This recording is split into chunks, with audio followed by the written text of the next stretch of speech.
the most wicked track. I've been trying to get that podium for a long time. It felt like never had to work so hard just to get a podium. I'm messaging with head of aero, for example, and I'm like, hey, have you seen this? Have you seen that on that car? Lewis, great to see you. Yeah. Great to see you kind of in red and doing so well to start the Thank you. season. I Thank know you. it's only the beginning, but it's been such a positive start, hasn't it? It really has. It started out a really good year, and the energy within the team and just how we're all operating together, it's been really, really positive. So I'm enjoying driving the new car, and it's a car that I got to play a heavy role in helping develop last year through the simulator running.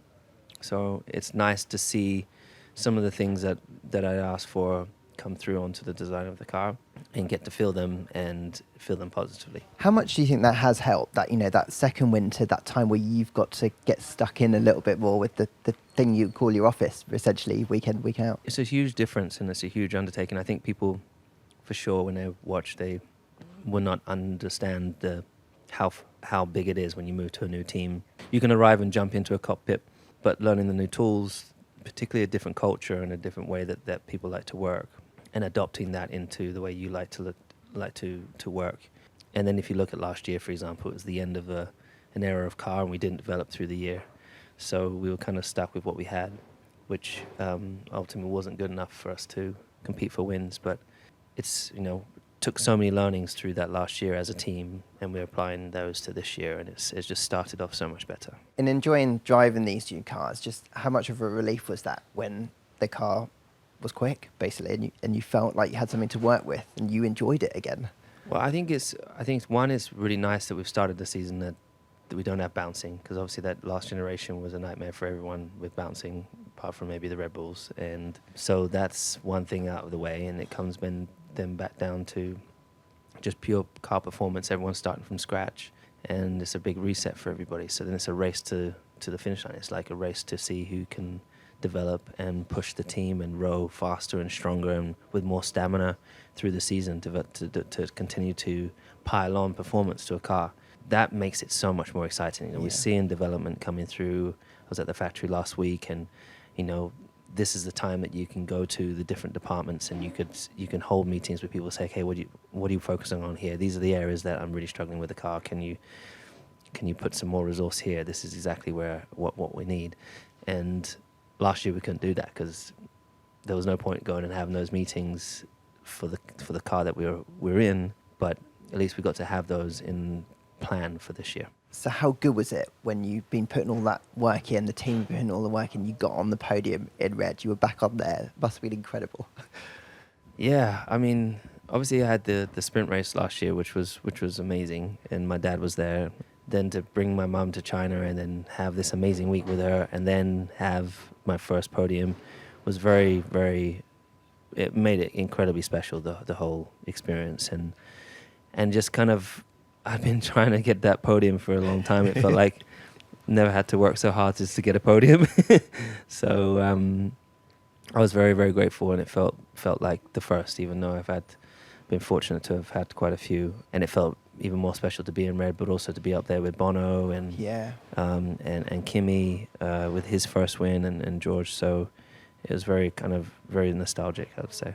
And what was the mood like when you kind of got to hang out with your close team afterwards and those kind of days afterwards? 'Cause I know it resets, of course, to Japan, but there must have been a nice moment where you could kind of just share that special achievement that you'd made. Honestly, it was huge. The team have been amazing for the past year, particularly in the garage. The support has been immense. So every weekend I fell short last year, and I'd come back, and you feel gutted and you feel bad that you've ultimately not been able to deliver for the team, but they're always like, next time, and they're always just so positive and supportive. So to them finally have the podium and come back and see how happy and how grateful they were to be a part of it, and for us to have that result was really warmed my heart. So that just encourages me to continue to push even harder and continue to dig deep and continue to build with the team. And you must just be absolutely loving it, right, from an enjoyment perspective, because you had those tough years with the ground effect era cars, then you had obviously a challenging year to come in here. So then to have that feeling again that you had maybe not for a few years must have been cool. Yeah, definitely. I mean, I would say, when you have difficult years, there's lots of questions all over the place, and ultimately I saw some of the certain individuals that hadn't had anywhere near the success that I'd had, just talking negatively as they continue to do so today, and it felt great to be able to come back and come into this season and start off strong, to be able to show that I still have what it takes to compete at the front, and I'll continue to try and show up and deliver in that way. A little bit of work to do, obviously, to catch Mercedes, who are doing a great job as well, but you're in the fight. Have you got plenty of ideas, I guess, on how to shut that gap? We do, yeah. I mean, as I said last week, just having meetings, trying to firstly see where they're going. I mean, already through the last couple of weeks, I've been, and even the last race, I'm messaging with head of Aero, for example, and I'm like, hey, have you seen this? Have you seen that on that car? Have you? So the communication is really great. Everyone's flat out pushing, and it's really, really inspiring to see whenever you work within a great organization and you go and see back at the factory and you see in the office just everyone head down, just flat out, like pushing for every millisecond.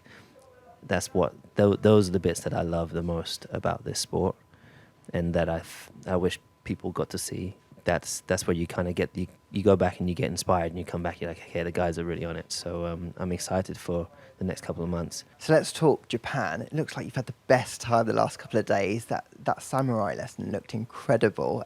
So you went to a car meet as well. Just talk me through the last couple of days and how cool that's been. Yeah, so I got here as early as possible because Japan's generally my favorite place to go, and I love coming to Tokyo. It's just, I could definitely live here. I think for me, the calmest culture that I get to, an environment that I feel like I get to go to in the year. But to get back into a dojo after, for example, Kill Bill is one of my favorite all-time movies. It's just incredible. Even the soundtrack is.